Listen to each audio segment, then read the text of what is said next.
కుంభరాశి సంబంధించినటువంటి ఆషాఢ మాస ఫలితాలు ఏ విధంగా ఉంటాయి అనేటువంటి విషయం తెలుసుకుందాం. కుంభరాశికి అధిపతి శని కుంభరాశిలోనే సంచారం చేస్తూ ఉన్నాడు. కుంభరాశికి ద్వితీయ స్థానంలో రాహు ఉండడము, తర్వాత అర్ధాష్టమంలో గురువు ఉండడము, అర్ధాష్టమంలో కుజుడు ఉండడము, తర్వాత అష్టమ స్థానంలో బుధుడు ఉండడము, తర్వాత భాగ్యస్థానం అంటే 9వ స్థానంలో కేతు ఉండడము, ఇవన్నీ కూడా ప్రతికూల ఫలితాలు ఇవ్వడానికి కుంభరాశికి ఎక్కువ అవకాశం ఉంటుంది. అంటే అనుకూల ఫలితాల కంటే కూడా ఈ ఆషాఢ మాసంలో ప్రతికూల ఫలితాలే ఎక్కువగా ఉంటాయి కుంభరాశి వాళ్ళకి.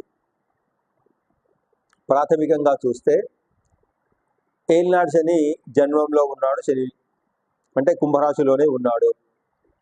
ఆరోగ్య విషయం లోపల చాలా ఇబ్బంది పెడతాడు. అనుకున్న పనులు ఏవి కూడా నెరవేర్చడు. అంటే 7.5 సంవత్సరాలలో మొదటి 2.5 సంవత్సరాలు పూర్తి అయిపోయింది. మధ్యలో ఉన్నటువంటి 2.5 సంవత్సరాలలో ఉన్నటువంటి స్థితిలో ఉన్నాడు ఏలినాడు శని కుంభరాశిలో. కాబట్టి ఆరోగ్య విషయం లోపల చాలా ఇబ్బందులు కలుగుతాయి. అదేవిధంగా అనుకున్న పనులు ఏవి కూడా మందకొడిగా సాగుతాయి తప్ప నెరవేరు దాదాపుగా. ఒకవేళ సాగినా కానీ మందకొడిగా సాగుతాయి తప్ప ఉత్సాహవంతంగా జరగదు ఈ ఆషాఢ మాసం కుంభరాశి వాళ్లకు. ఇక ద్వితీయ స్థానంలో రాహు ఉండి విద్యా ఆటంకాలు, విద్యార్థులకు, ఉపాధ్యాయ రంగంలో ఉన్నటువంటి వాళ్లకు, వీళ్ళందరికీ కూడా విద్యా నష్టాలను, నిరుత్సాహాన్ని కలిగిస్తాడు. దూర ప్రయాణాలను చేయిస్తాడు. ఇంకా ముఖ్యంగా వ్యర్థమైనటువంటి ప్రయాణాలు చేయిస్తాడు. లాభదాయకం లేనటువంటి ప్రయాణాలు చేయిస్తాడు రాహువు ద్వితీయ స్థానంలో ఉండి. ఇక అర్ధాష్టమంలో గురువు, అర్ధాష్టమంలో కుజుడు. గురువు నైసర్గికంగా పాపి అయిండు, అంటే ఆధిపత్య పాపి అయిండు.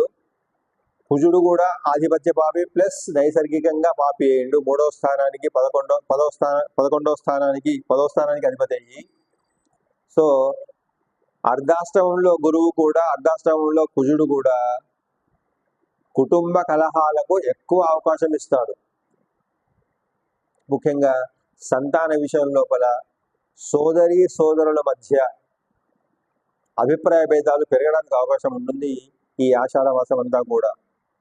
సంతానం చెప్పిన మాట వినరు, లేదా సంతానం అభిప్రాయానికి తల్లిదండ్రుల అభిప్రాయాలు భిన్నంగా ఉంటాయి, భేదాభిప్రాయాలు ఏర్పడతాయి.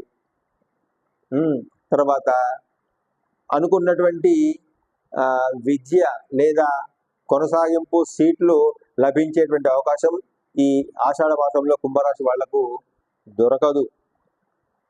ఇకపోతే ప్రయాణ నష్టాలు, అంటే ఆకస్మికమైనటువంటి ప్రయాణాలు ఏర్పడము, ఆ ప్రయాణాలలో గాయాలు, శస్త్రచికిత్సలు, దెబ్బలు కావడానికి అవకాశం ఉంటుంది. కాబట్టి ప్రయాణాలలో చాలా జాగ్రత్తగా ఉండాల్సి ఉంటుంది కుంభరాశి వాళ్ళు ఈ ఆషాఢ మాసం అంతా కూడా. ఉత్తరార్ధంలో అంతే, పూర్వార్ధంలో కూడా అంతే. ఇకపోతే 6వ స్థానంలో రవి, 6వ స్థానంలో శుక్రుడు.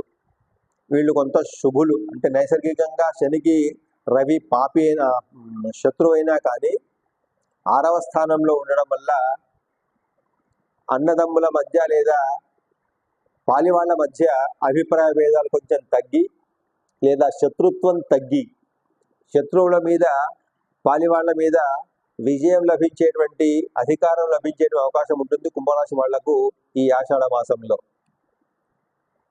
అదేవిధంగా స్త్రీ మూలకమైనటువంటి, అందులో భార్య మూలకమైనటువంటి అనుకూలత బాగా ఏర్పడుతుంది, అన్యోన్యత బాగా ఏర్పడుతుంది కుంభరాశి వాళ్లకు. భార్యాభర్తల మధ్య అభిప్రాయ భేదాలు ఏవి చిన్న ఉన్నా కానీ అవన్నీ కూడా తొలగిపోయి సఖ్యత ఏర్పడుతుంది. అనుకూలంగా వాళ్ళ జీవన యానం సాగుతుంది.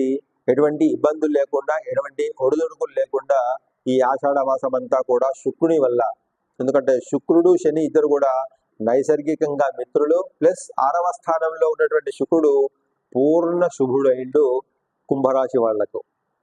ఇకపోతే 7వ స్థానంలో బుధ సంచారం సింహరాశిలో ఉండడం వల్ల అది ఒక రకంగా శుభాశుభ మిశ్రమ ఫలితాలు ఇచ్చేటువంటి అవకాశం ఉంటుంది. బుధుడు 7వ స్థానం కేంద్ర స్థానం అయినప్పటికీ కూడా, శనికి బుధుడు మిత్రుడైనప్పటికీ కూడా అది సింహరాశి అయినందువల్ల, శనికి సింహాధిపతి రవి శత్రువు అయినందువల్ల కొంత ప్రతికూల వాతావరణం ఉంటుంది. ముఖ్యంగా ఆరోగ్య విషయం లోపల జ్వర బాధలు, దేహ బాధలు, తర్వాత గాయాలు కావడానికి, తర్వాత పితృ సంబంధమైనటువంటి విషయాలలో, పితృకర్మలు చేయాల్సినటువంటి విషయాలలో చాలా జాగ్రత్తగా ఉండాల్సి వస్తుంది. వాళ్ళ ఆరోగ్య విషయాల లోపల చాలా జాగ్రత్తలు పాటించాల్సి వస్తుంది కుంభరాశి వాళ్ళు ఈ ఆషాఢ మాసం అంతా కూడా.